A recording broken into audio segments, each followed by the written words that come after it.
In the fall of 2011, a man hung himself in a bottling factory of a popular over-the-counter sleep aid company just outside Chicago. The man worked as a quality control manager and had just been laid off to save the company money. In the morning, the cleaning crew found him swaying in the breeze from the air conditioning system with a note in his breast pocket that read, "Sleep tight." Over the next few months, a string of strange deaths were associated with areas where the sleep aids from the factory were shipped. Seemingly healthy people had died in their sleep from apparent strangulation. All the victims had severe bruising on their throats. Oddly, police were unable to ascertain how the murderer entered the victim's home or a possible motive for the murder. Further, vivid reports began coming in from people who had taken the pills but have not died. One lady reported taking the pill and right before she fell asleep, she opened her eyes and a bald, middle-aged man wearing a short-sleeved white-collared shirt was hovering just above her face. She closed her eyes hoping the man would disappear, but when she opened her eyes, he was there, inches from her face. She even recalls feeling the man's breathing on her forehead. He then began strangling her. Luckily for her, her husband noticed her gasping for air in her sleep and quickly woke her. Another man recalls falling asleep after taking the pill. He awoke to the figure of a man swaying in the corner of his room. He turned on the light next to his bed and saw the man with better accuracy.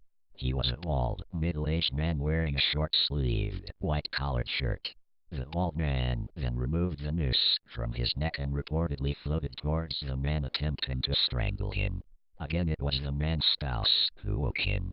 He awoke gasping for air in sheer terror.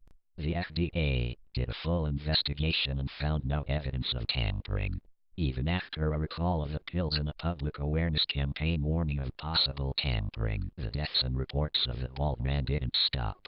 It was only when the company shut down the factory that the deaths and reports decreased.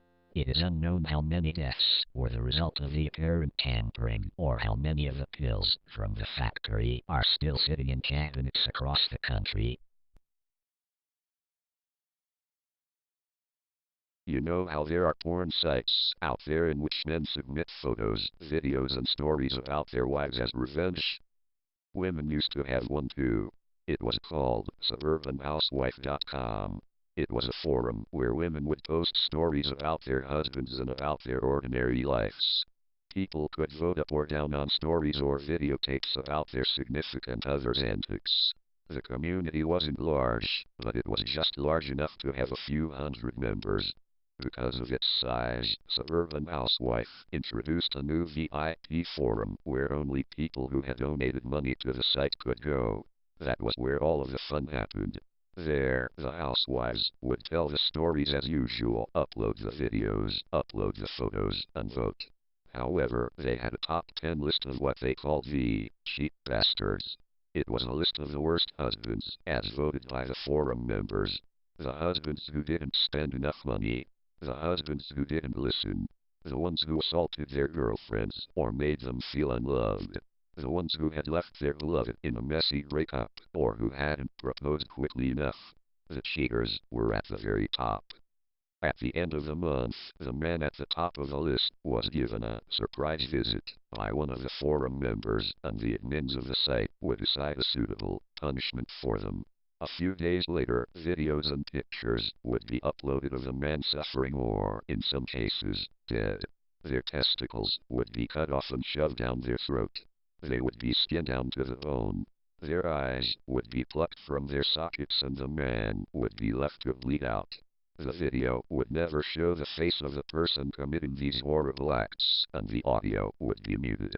Once in a while, you could see a small, feminine hand coming in and out of focus if you were paying enough attention.